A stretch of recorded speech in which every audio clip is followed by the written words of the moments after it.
Labas. Ayan po yung ano, yung sabi ko po sa iyo, yung dough na po yon. Ano po parang bread. Yan, bread po siya.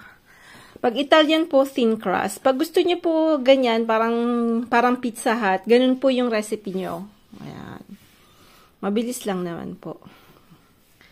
Ayan. Bon appetit. Si Frank nag-inom ng konting beer. Pagod na pagod to eh. Ayan. Ay, ça fait du bien. Oui, oui. Allez, oui. No, oui. Bon appétit. Bon appétit. Turn-off. Turn-off. C'est bon ou pas? C'est très bon. C'est très bon.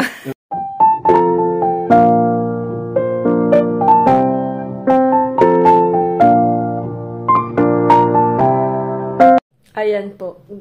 Gagawa po ako ng pizza.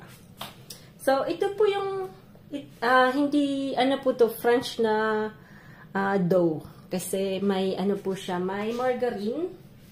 Kailangan po natin ng margarine. Tapos, saan na yung margarine?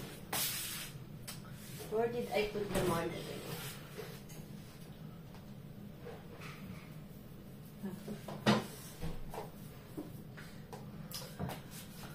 Ayan po. Gamit po tayo ng margarine. Tapos, ito po yung, ano nila, fresh na libadura. Ayan. Libure. Boulangerie sa paggawa ng tinapay po, ganon. Fresh po yan. So, ang kinuha ko lang, konting ganyan po. Ayan, konti. Ewan ko lang po kung sa Pilipinas may ganito. Kasi, I never encounter na may fresh. Siguro po sa SM, but I'm sure yung mga nasa ibang bansa po meron po. So, ang gagawin po natin, yan. Ako po, aranuan lang yan. Tawag nito. Tansyahan lang po ako. Ayan. Tapos, kailangan po ng egg. Ayan, egg. Yes, na kamay.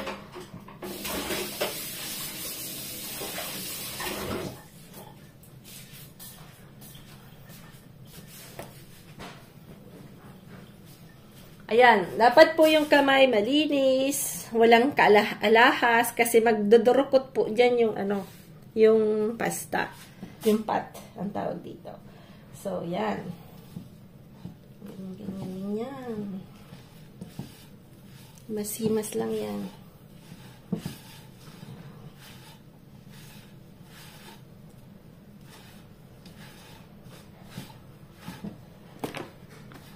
Pagdagan natin dahil parang kulang. Dahil pag may sobra naman po, magawa tayo ng pong empanada. Pwede naman yan sa empanada. Yan. Yan. Pag ganyan na po, lalagyan na po natin. Ito po yung tinunaw ko na libadura. Ayan. Ilagyan po natin ng konting asin.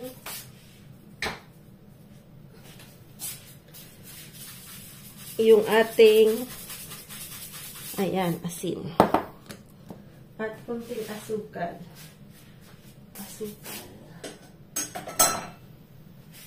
Para po magising yung ano natin. Yung libadura po.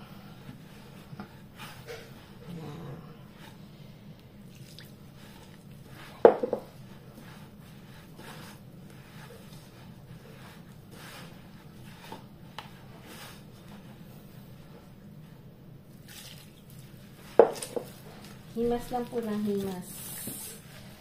Pero kung may ano po kayo, may KitchenAid, mas mabilis po. Yan po kasi, pagka ang KitchenAid po kasi ang mahal. Tapos, dati,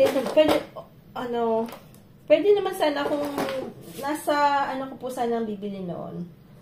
Kasi meron naman sanang pag Christmas, ganon. Kaya lang, ang problema kasi, di ko naman masyadong ginagamit. Tapos, saan ko naman ilalagay po? Pero minsan iniisip ko rin po na bumili. Kaya lang, yun nga, ang iniisip mo, bibili ka, tapos magagamit mo ba ng karate, di ba po? Kasi mahal din po, Almost yung ano din, mga 800, 700. Pero meron din 500 yata. Pag may sale. So, pwede naman bumili pag sale, di ba? Ayan. Diyos ko, lagkit. Malagkit. Ito pong anong to, ayan. Nabili ko po to ng 2 euro lang. sa thrift store. Tapos, ang hirap ng maghanap ngayon ng ganito. Hindi ka na basta-basta makakakita. Ayan.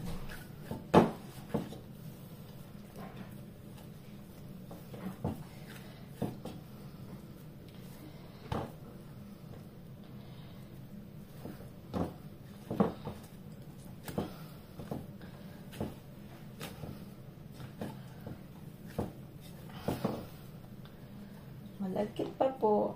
Kuha pa tayo ng konting margarine. Ayan.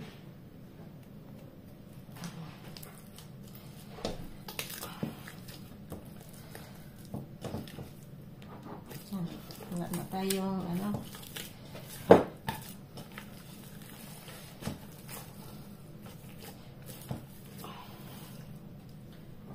pabuksan natin to.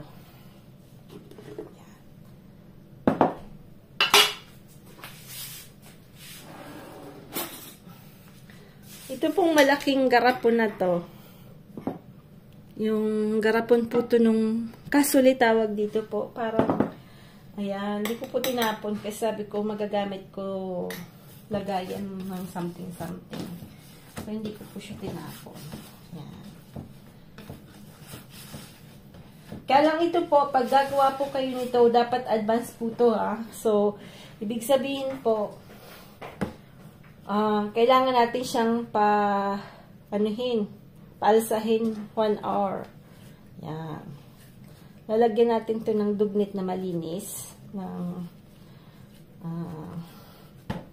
torsyong ang tawag po dito. Tapos ilalagay natin sa labas. Yan. Huwag lang po, yan. Pagka yan, hindi na dumikit, ibig sabihin okay na po yan. Yan. Kunin natin yung mga sakit.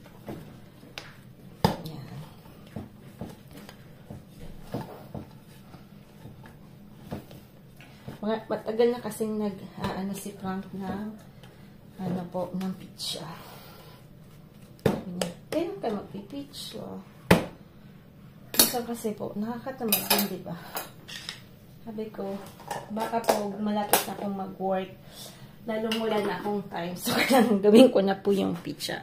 So, isa-set aside po natin to. Titingnan natin po after 1 hour. Okay po. Po yung pizza dough natin.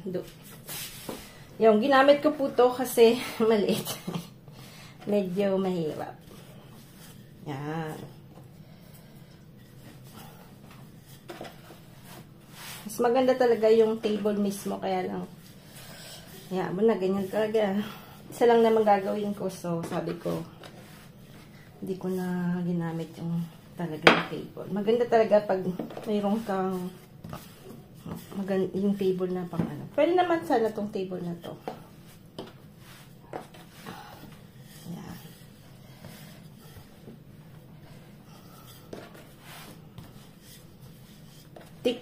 Thick crust po to, Kasi parang tinapay siya, no? Pag thin crust po, dapat Italian dough yung gagawin po. Wala po yun na margarine. Ang ginagamit po is only oil olive lang po. Pero dapat po yun, kakainin mo agad. Pagluto na po, pag mainit, tas hinaon sa oven, dapat po kakainin yung kaagad, Yun. Tapos nagtira po ako ng konti. Kasi gagawa po ulit ako ng empanada. Nagkulang yung ko. Kasi po kumain na ng isa. Tapos kumain na rin ng isa. Nagutom si Manay. Sarap. Masarap po. Lagyan ko ng chili sauce na ginawa ko. So, yun. Tapos, ang gagamitin natin yung pits pang ganito po. Yung may butas. Yan.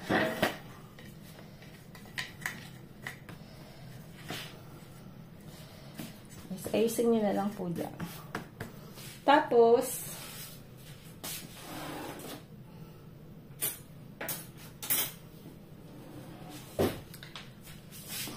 yung lalagay po natin mamaya yung toppings. Kaya lang hindi ko pa muna po gagawin kasi si Frank, ay nako, may kinakalikot pa po doon. Yun pa naman. Pagka hindi pa niya po tapos yung kanyang gagawin, ay, wala kang magagawa. Ganyan talaga. Hindi pa siya, hindi pa yun pupunta po.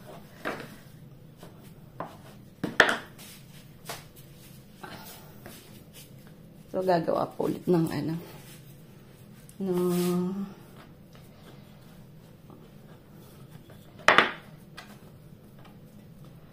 nung dalawa pong gusto kong bigyan si George. Kaya lang, yung dalawa pong matanda, paggabi, sabi niya, akala ko soup po yung kinakain nila every night. Kasi si mom and dad po, soup, parati po silang may soup.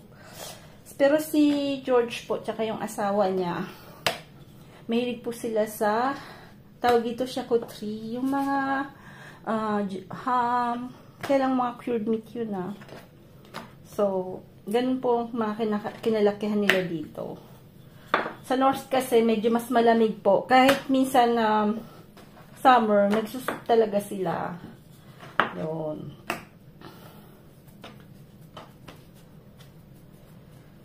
Ayan. Nagawan ko siya na maganda. Tapos lalagyan ko ng kakapalan po.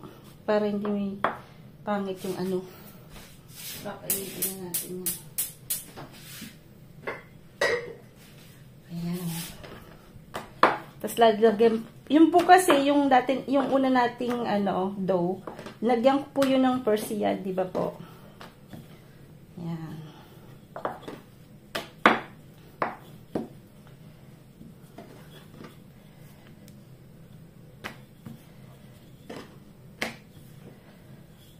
Dapat bilog, may bong.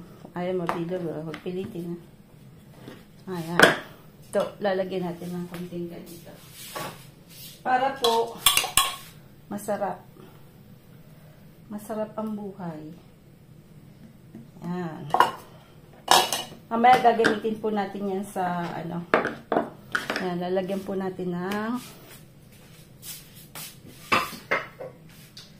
ayan. Linuto po natin kanina na ay, huwag ka mahulog. Ayan, medyo yung po natin lagyan ng sabaw. Kasi, yun po yung kontrabida sa buhay. Sabaw na yan. Kaya lang, di mo rin maiwasan Hindi mo talaga maiwasan Boom.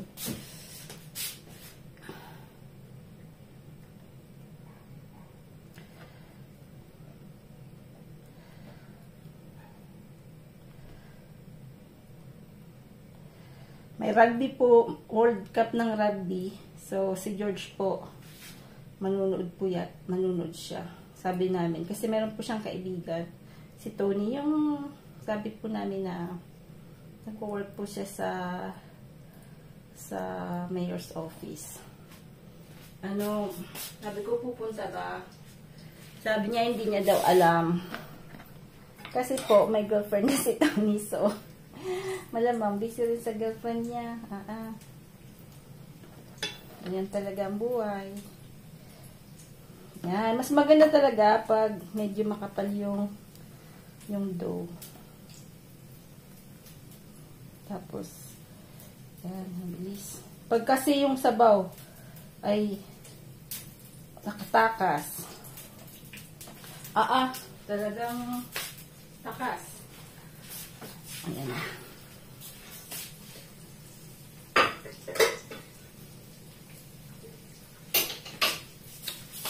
Ayan. Yan po, tapos na po doon si Frank sa paglilinis. So, gagawin na po natin yung pizza. Bali po yung pizza, gagawin ko po kasi ano po siya, tuna po yung ilalagay ko. So, ang ginagamit po namin dito pagka ganon is white sauce. So, ito po yung crème fraîche. Yan. Lalagyan po natin ng persiyad. Yun po yung sinasabi ko sa inyo pong, yung persiyad po lagi kong ginagamit. Yan.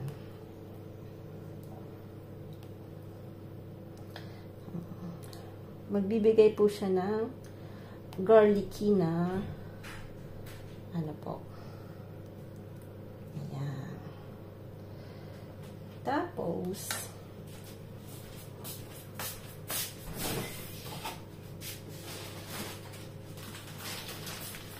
kami po dito, linalagay namin yung cheese sa ilalim po. Yan, dito. Ganyan. May iba po sa on top. Dito, yan. Generously. Yan. Yung, ano po to, Gruyere ang tawag. Pwede mozzarella. May mozzarella po kayo. Ganon. Tapos,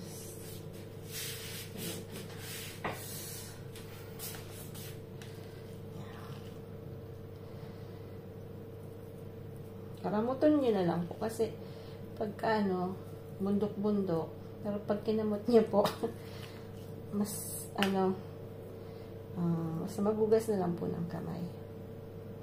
Ayan. Ayan. Para even po yung ano yung pakakalagay.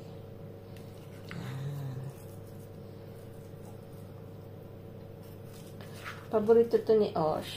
Kaya lang wala siya. So, gano'n na lang talaga. Meron po siyang naging kaibigan sa university na Vietnamese daw po.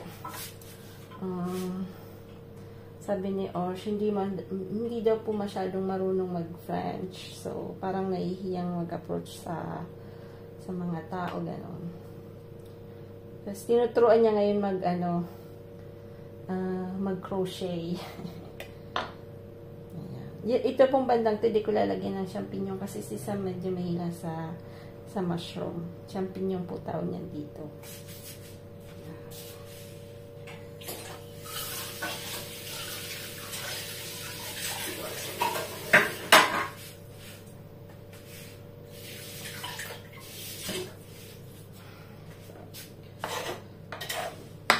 Lalagyan po natin ng pabro, ng bell pepper.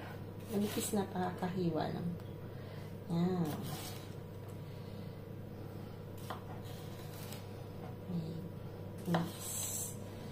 Manipis. Si Frank naman mahilig sa bell pepper.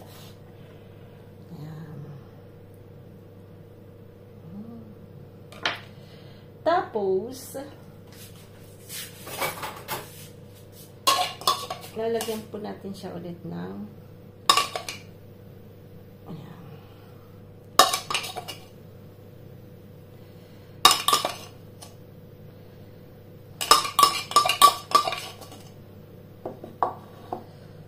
Wala. And then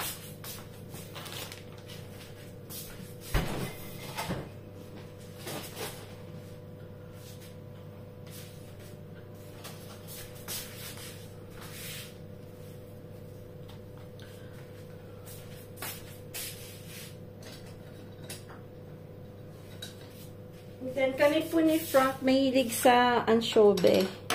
So, yung part po na to, lalagyan ko po ng anchovy. Ayan. Yung mga sa pizza naman po is, kung ano po yung gusto nyong ilagay, ganyan lang naman talaga yan. Pwede pong lagyan nyo ng artichoke, ng aubergine, ng talong, di ba po? Yun. dito po, marami po talaga yung homemade yung pizza nila. Homemade lang po. So, ayan, ready to cook na po siya. Ayan.